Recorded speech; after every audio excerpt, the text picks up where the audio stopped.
Hello students, myself Professor Deepak Saini. Today we will do the Ascaris lumbricoides. We will do certain superficial character and basic character of this animal which will help in understanding the basic character of the phylum Aschelminthus. They belongs to the phylum Aschelminthus. Helminths mean worm, Aschel mean round. Animal belonging to the phylum Aschelminthus is basically round worm. It is like a round like a pen is there. इससे पहले जो प्लेटी helminths था उसमें प्लेटी का मतलब होता था फ्लैट, हेलमिंथस का मतलब होता था वॉर्म। तो इसको हम बोल देते हैं राउंड वॉर्म, इसको हम नीमाटोड्स भी बोल देते हैं। और इसमें variety of animals are seen according to NCERT. They are also the parasites of plants. इसमें कुछ ऐसे एनिमल्स आते हैं which are you can see they are the free living भी हैं, इक्वेटिक भी हैं, terrestrial भी हैं, parasitic in plants and animals. That is also very important thing.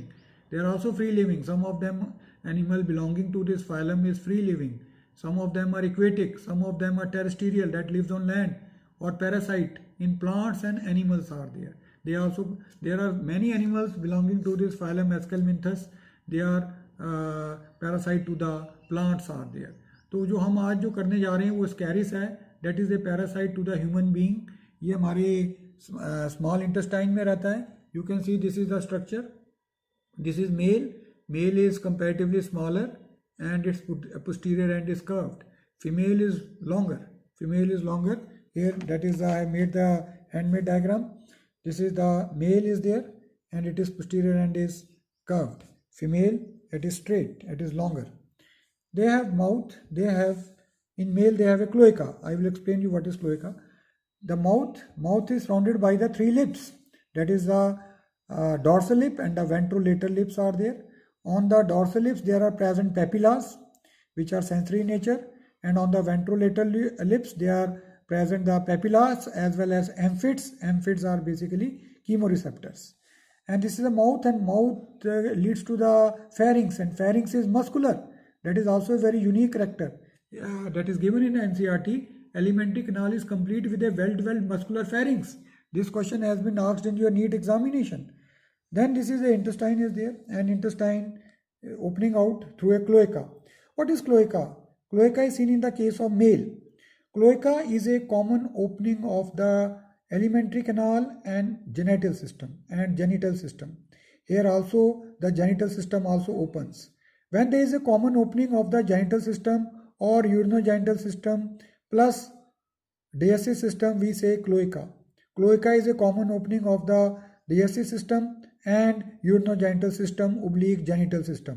ठीक है, तो इसको हम cloaca कह देते हैं. और यहाँ पे posterior end इसका curved होता है. They have a like spine like structure. चाहे मेल है चाहे फीमेल में, इसके दोनों एंड में posterior end में भी phasmids होते हैं. They are glandulosensory in nature. Amphids I have told you at the anterior end, and phasmids are present at the posterior end is there. And this is the female is there. Female has a mouth, same, it is surrounded by the three lips as in the case of male.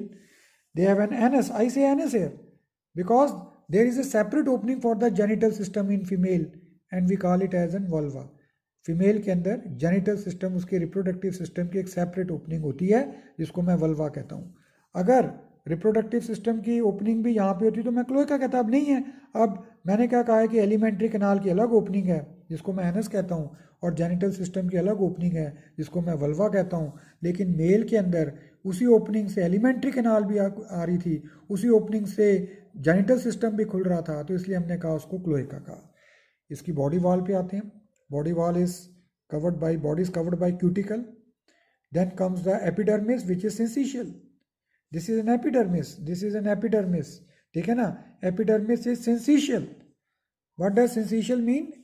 Multinucleated. क्योंकि इसमें sales के बीच में देख रहे हो wall formation है नहीं, तो multinucleated है. Then comes the muscular layer.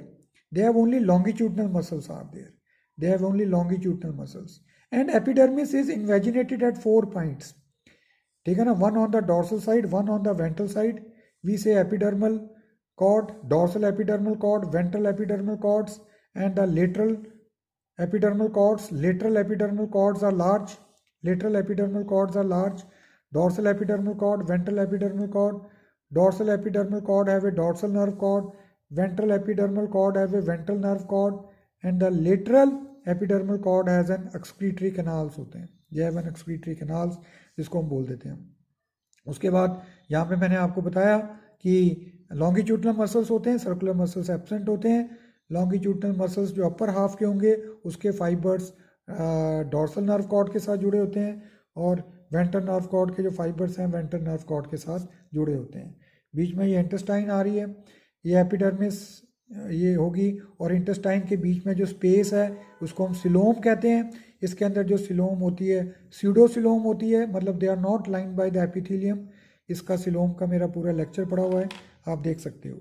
इसमें नीट में एक बार क्वेश्चन आ गया था, नेम द, और ये एनिमल बायलेटरल सिमेट्रिकल है, ये you can divide the animal into two equal half from a plane, from only one plane of division, ठीक है ना।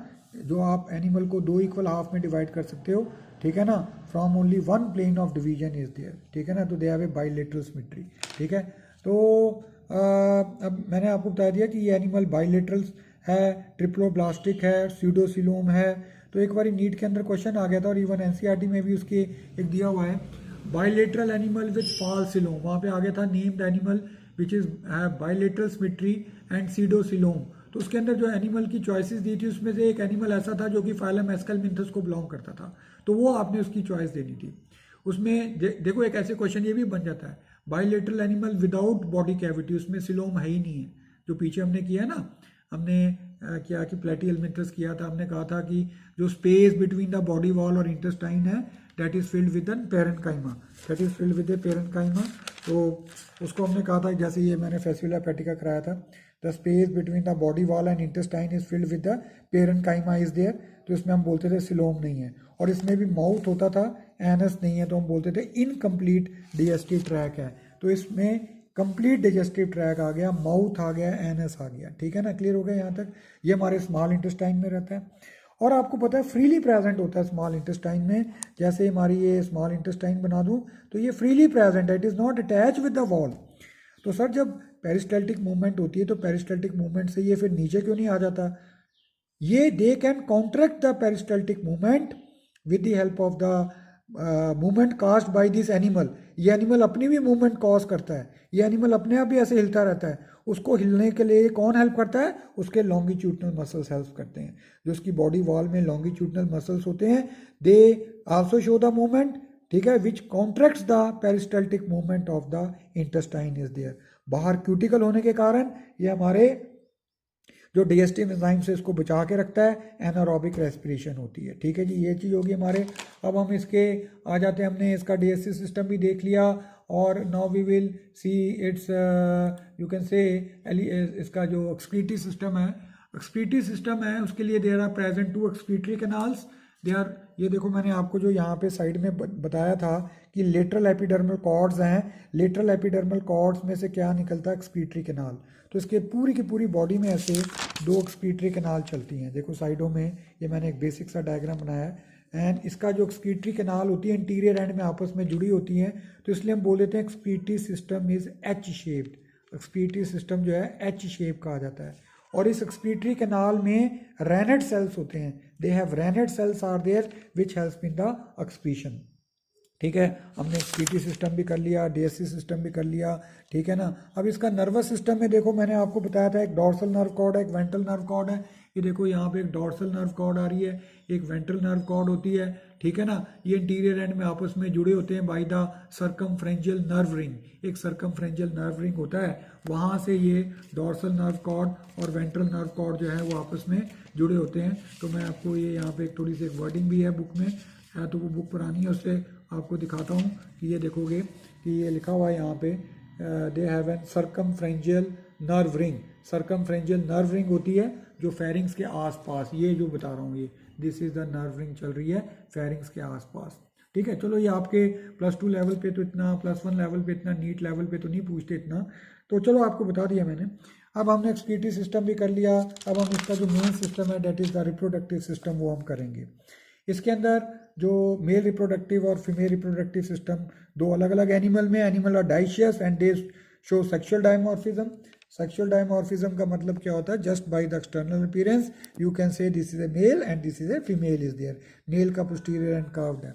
इसमें सिंगल टेस्टिस होता है, ये नहीं कि बॉडी से बाहर होता है, ये थोड़ा सा बनाने के लिए, एक्सप्लेन करने के लिए मुझे ये बाहर बनाना पड़ा, otherwise they are present within the body is there. तो ये सिंगल टेस्टिस है। टेस्टिस से ऐसे वास्ट डेफरेंस होती है, वास्ट डेफरेंस से सेमिनल वेसिकल आती है, फिर ये जैकुलेटरी डक्ट जो है यहाँ पे आके खुलती है, यहीं पे ही एलिमेंट्री कैनाल भी आगे खुली, तो ये कॉमन ओपनिंग बनी जिसको मैं कहता हूँ क्लोएका।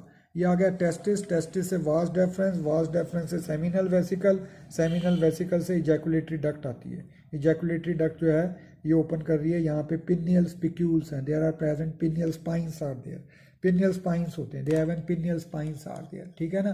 तो ये पिनियल स्पाइंस का क्या रोल होगा मैं बताऊंगा। इसमें आपने देखा कि ये जो आपने देखा ये testis, vas deferens leads to the seminal vesicle, और सेमिनल वेसिकल जो है एक कॉमन पॉइंट पे आके खुली है जहाँ पे एलिमेंट्री कैनाल भी खुली है, इसलिए इसको क्लोएका कहा। तो यहाँ पे क्या होता है, there are present penial spine, ये सॉरी इजैकुलेटरी डक्ट होती है, ठीक है ना। ये जो seminal vesicle leads to the ejaculatory duct, seminal vesicle leads to the ejaculatory duct is there, ठीक है।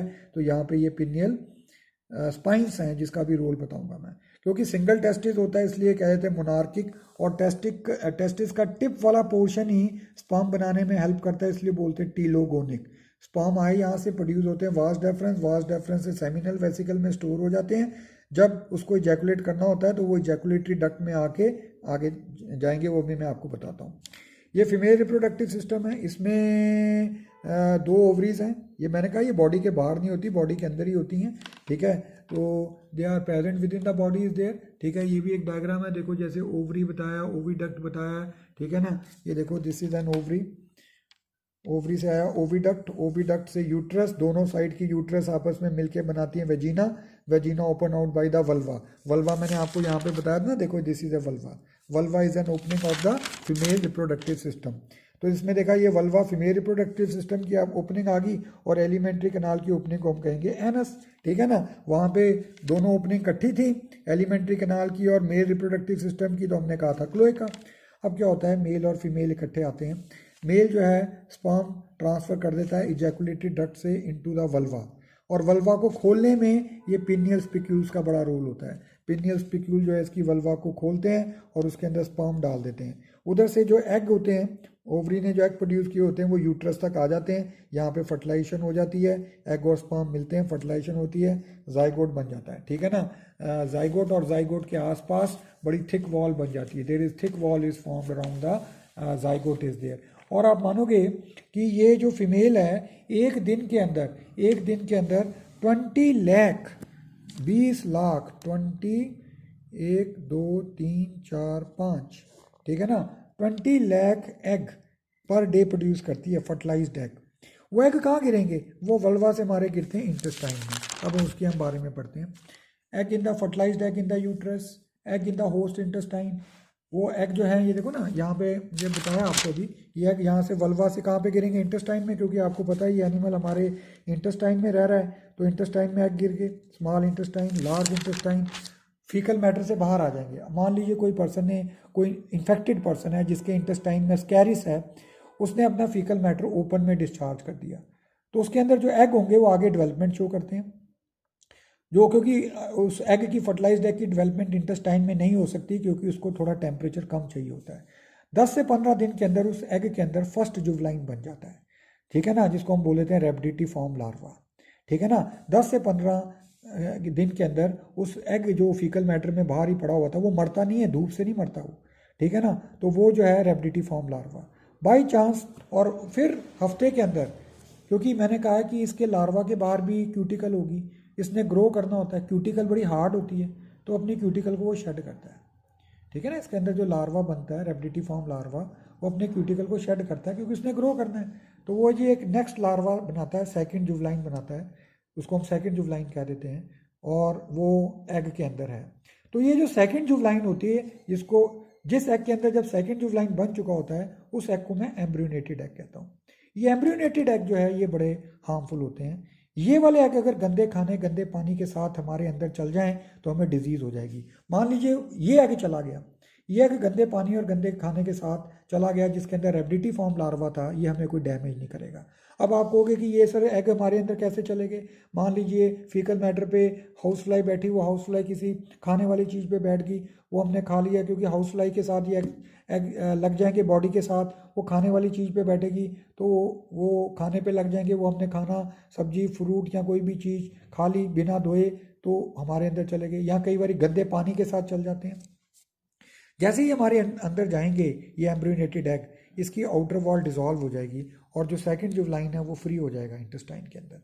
सेकंड जो लाइन जो फ्री हो जाएगा वो इंटेस्टाइन को बोर करके वो लीवर में आ जाएगा, क्योंकि आपको पता है इंटेस्टाइन से ब्लड कलेक्ट होके, सारा इंटेस्टाइन से जो ब्लड कलेक्ट होके लीवर में आता है, ठीक है ना। तो वो लीवर में आ गए, लीवर से वो जाएगा हार्ट से वो जाएगा लंग्स में जाएगा, लंग्स में वो एल्वुलाई में सेटल हो जाएगा, ठीक है ना। और वहाँ पे सेकंड मॉल्टिंग करेगा। फर्स्ट मॉल्टिंग उसने बाहर की थी, बाहर अब उसने सेकंड मॉल्ट करना है, ठीक है ना। फर्स्ट मॉल्ट करने के बाद कौन सा आ गया था, जो फर्स्ट मॉल्ट किया था तो सेकंड जुवलाइन।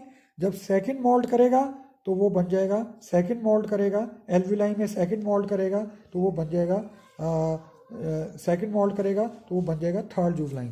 देखो ना, फर्स्ट मॉल्ट करके बना था सेकंड स्टेज जुवलाइन, सेकंड मॉल्ट करके वो बनाएगा थर्ड जुवलाइन इज देयर।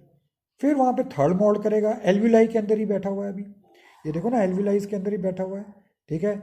एल्वुलाइज के अंदर आ गया, मैंने आपको बताया था कैसे इंटेस्टाइन से ब्लड कलेक्ट हुआ, लीवर से ब्लड कलेक्ट होकर हार्ट से जाता लंग्स, वो ब्लड के साथ ही मूव कर रहा है और हमारे एल्वुलाई में सेटल हो गया।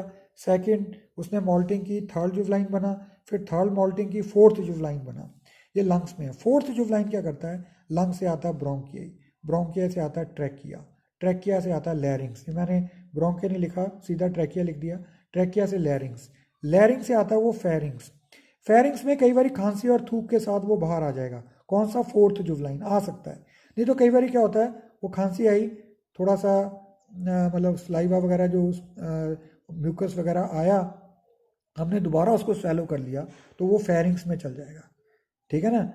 फेरिंग्स से, ठीक है ना, देखो ना लैरिंग से फेरिंग्स में आया था, pharynx either it can be coughed out, अगर नहीं कफ्ड आउट हुआ, हमने वो चीज़ को स्वेलो कर लिया तो वो फेरिंग से यूसोफेगस में चल जाएगा, यूसोफेगस से इंटेस्टाइन में चल जाएगा, इंटेस्टाइन में वो फोर्थ मॉल्ट करेगा और अडल्ट में कन्वर्ट हो जाएगा, ठीक है ना। और ये हमारे इंटेस्टाइन में रहता है, हमारे फूड पे ईट करता है, ठीक है ना। तो जिससे पेट में दर्द रहती है, एब्डोमिनल पेन, इससे जो डिजीज़ होती है उसको बोल देते हैं हम, ठीक है ना, अस्कैरिएसिस का नाम दे देते हैं, इससे जो डिजीज़ होती है उसको हम बोल देते हैं अस्कैरिएसिस, ठीक है ना। अस्कैरिएसिस का उसके कई सिम्टम हैं, ठीक है, जैसे एब्डोमिनल पेन होना, अनीमिक होना, इंडाइजेशन होना, नौसिया होना, ठीक है ना। तो कई बार ये तो होता है कि ये जो हमारे इंटेस्टाइन में जो इसका इंटेस्टाइन से ना ये कई बार हमारे वर्मी पॉम अपेंडिक्स में चल जाता है, तो अपेंडिक्स भी कॉज कर देता है, तो ऐसे डैमेज करता है ये हमें, ठीक है। और पेट में दर्द रहती है, पर्सन वीक होता जाता है दिन ब दिन, भूख कम लगती है, ठीक है ना, और इंडाइजेशन रहती है, वॉमिटिंग वाला मन होता है, ठीक है, ये चीज़ है। तो ये जो चीज़ मैंने आपको बताया था कि मेल और फीमेल इंटेस्टाइन में, फिर से एक बार रिपीट कर रहा हूँ, फर्टिलाइजेशन की जाइगोट बना, जो फर्टिलाइज्ड एग थे वो फर्टिलाइज्ड एग वल्वा से गिरे हमारे इंटेस्टाइन में, क्योंकि ये हमारे इंटेस्टाइन में रहता है, ठीक है ना। तो फर्टिलाइज्ड एग जो है along with the faecal matter बाहर आ गए, 10 से 14 दिन के अंदर वो एक जिसको बोलते हैं फर्स्ट जुवलाइन में कन्वर्ट हो गए, जिसको हम कहेंगे रेबडिटी फॉर्म लार्वा। फिर से वो जो ना फर्स्ट जुवलाइन आ गया, ठीक है ना, फर्स्ट जुवलाइन जो 10 से 14 दिन की डेवलपमेंट के बाद बना, 10 से 14 दिन की डेवलपमेंट के बाद जो बना फर्स्ट जुवलाइन, ठीक है ना। और उसने फिर उसके एग के अंदर ही वो मॉल्टिंग करता है, मॉल्टिंग अपनी मतलब क्यूटिकल शेड करता है, तो वो कन्वर्ट हो जाता है सेकंड जुवलाइन के अंदर, हफ्ते के अंदर, एग के अंदर ही। यही जो एग है जिसके अंदर सेकंड जुवलाइन है, इसको हम एम्ब्रियोनेटेड एग कहते हैं, ये इन्फेक्टिव स्टेज होती है, कई बार नीट के अंदर आ जाता है विच इज़ इन्फेक्टिव स्टेज, ये आ गई, ये गंदे पानी के साथ हमारे अंदर चला गया, ठीक है ना। इंटेस्टाइन में इसकी आउटर कवरिंग एग की डिज़ोल्व हो जाएगी, लार्वा फ्री हो जाएगा, लार्वा फ्री होके इंटेस्टाइन से, ठीक है ना, कलेक्ट होके liver, heart, lungs, alveoli, alveoli में ये सेकंड मॉल्ट करेगा, थर्ड जुवलाइन, फिर थर्ड मॉल्ट करेगा, फोर्थ जुवलाइन, फिर ये एल्वुलाई से आएगा bronchi, trachea, larynx, pharynx, it may be coughed out और again taken back into the pharynx oesophagus intestine, intestine में ये फोर्थ मोल्ट करके अडल्ट में कन्वर्ट हो जाएगा। तो नीट में ऐसे आ सकता है कि फर्स्ट मोल्टिंग कब होती है, first moulting occurs in the outer, second moult कहाँ पे है, थर्ड मोल्ट कहाँ पे है, वो हमारे एल्विलाई में, और फोर्थ मोल्ट कहाँ पे है, वो हमारे इंटेस्टाइन में है। कौन सी इन्फेक्टिव स्टेज है, सेकंड जुवलाइन इज द इन्फेक्टिव स्टेज। तो ये जो था ये मैंने इसलिए कराया कि इसमें जो क्वेश्चंस जो बन सकते हैं इस फाइलम से रिलेटेड, एक मस्कुलर फेरिंग्स वाला बन सकता है, एक रैनेट सेल वाला बन सकता है, एक मैंने आपको बताया कि ये प्लांट्स के भी जो पैरासाइट्स हैं, एक वो क्वेश्चन नीट का इसमें बनता है, ठीक है। और अस्कैरिस से बन सकता है कि which is the infective stage, कौन सी सेकंड जुवलाइन, ठीक है जी। और सेक्सुअल डायमॉर्फिज्म इसके अंदर देखने को मिलती है, ये क्वेश्चन नीट के अंदर आ सकता है, ठीक है ना। कुछ name the animal with sexual dimorphism, उसमें एक अस्कैरिस होगा, बाकी कुछ ऐसे एनिमल्स होंगे जो कि पॉरीफेरा से रिलेटेड होंगे या सीलेंट्रेटा से रिलेटेड होंगे उसके अंदर, या प्लेटियल मिंथस से रिलेटेड होंगे। जैसे मैं कह दूंगा name the animal which show sexual dimorphism, वहाँ पे मैं लिख देता हूँ स्पॉन्ज, वहाँ पे मैं लिख देता हूँ फेस्युला पेटिका, डुजिशिया, एक लिख देता हूँ स्कैरिस, ठीक है ना। तो आपके सीधा आंसर होगा स्कैरिस इज देयर, ठीक है ना, क्योंकि इसमें मेल और फीमेल डिस्टिंग्विश होगी। तो इसलिए ये मैंने थोड़ा सा आपको ब्रीफली कराया, ठीक है, और इससे आपको कई क्वेश्चन जो हैं वो नीट में बन सकते हैं। Okay then.